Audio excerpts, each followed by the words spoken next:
4 वर्षीय integrated BSc medical एवं non medical BEd और बीएड के डाइट कुरुक्षेत्र में अब होंगे दाखिले।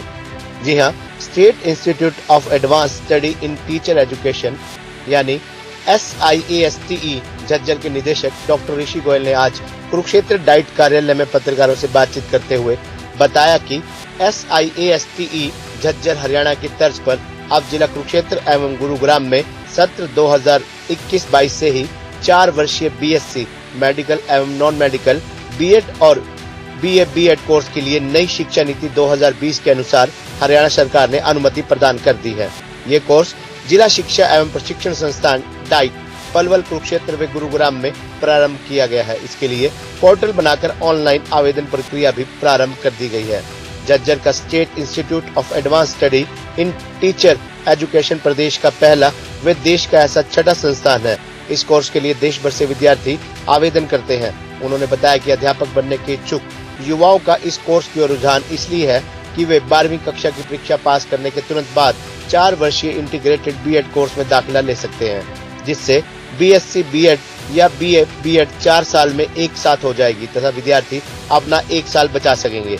नई शिक्षा नीति 2020 में ये प्रावधान है कि वर्ष 2030 के बाद केवल 4 वर्षीय इंटीग्रेटेड बीएड प्रोग्राम की पढ़ाई करने वाले विद्यार्थी ही शिक्षक भर्ती के लिए योग्य होंगे।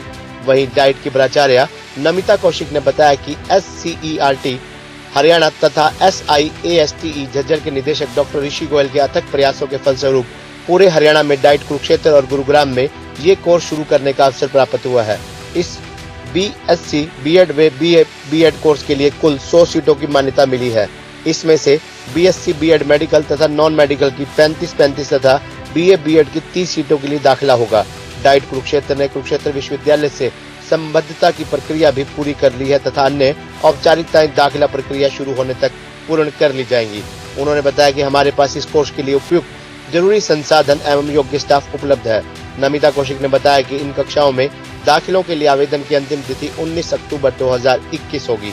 विद्यार्थियों का दाखिले के प्रति रुझान सकारात्मक है और आज तक 122 आवेदन विभिन्न कोर्सों के लिए प्राप्त हो चुके हैं। खबरनामा हरियाणा के लिए डॉक्टर राजेश वधवा की रिपोर्ट।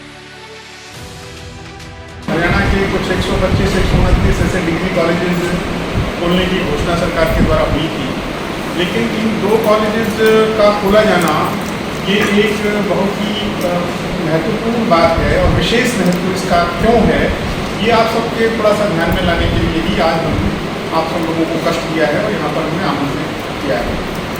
और जैसे कहते हैं कि इतिहास ना अपने आप को दोहराता है और जो है ना हम घूम करके वहाँ पहुँचते हैं। मुझे याद आता है कि हरियाणा भारत का पहला स्थान कुरुक्षेत्र ही था जब और ये विश्वविद्यालय यहाँ पर बना था 1956 में।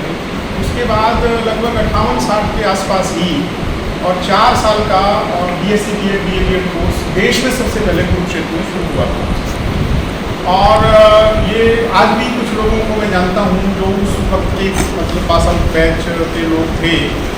मेरे ख्याल में मुश्किल वो जो 6-7 साल वो कोर्स चला, बाद में किन्हीं कारणों से उसको बंद कर दिया गया। ये तो मुझे नहीं मालूम किन परिस्थितियों के कारण से बंद किया गया, लेकिन ये एक बड़ी चिंता का विषय कि अध्यापक किसको बनना चाहिए।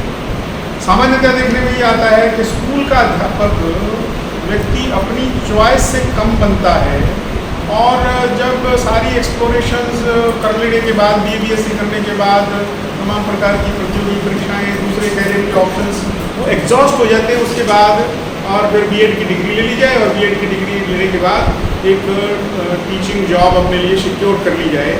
ऐसे एक माइंडसेट से हमारा टीचर एजुकेशन का कोर्स ये चलता रहा है।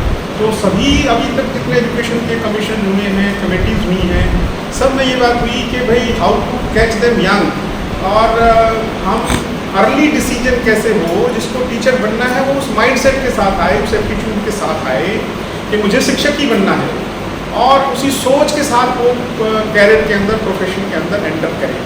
इस दृष्टि से तो ये कुरुक्षेत्र में पहला प्रयोग भारत में हुआ था। ये बात अलग है कि वो कुछ दिन चलने के बाद, कुछ वर्ष चलने के बाद बंद हो गया, लेकिन उसी की प्रेरणा से भारत में रीजनल इंस्टीट्यूट्स ऑफ एजुकेशन का एक नेटवर्क खड़ा हुआ और देश में 4 स्थानों पर भोपाल, भुवनेश्वर, मैसूर और अजमेर ये 4 कॉलेजेस बने NCERT के अंदर।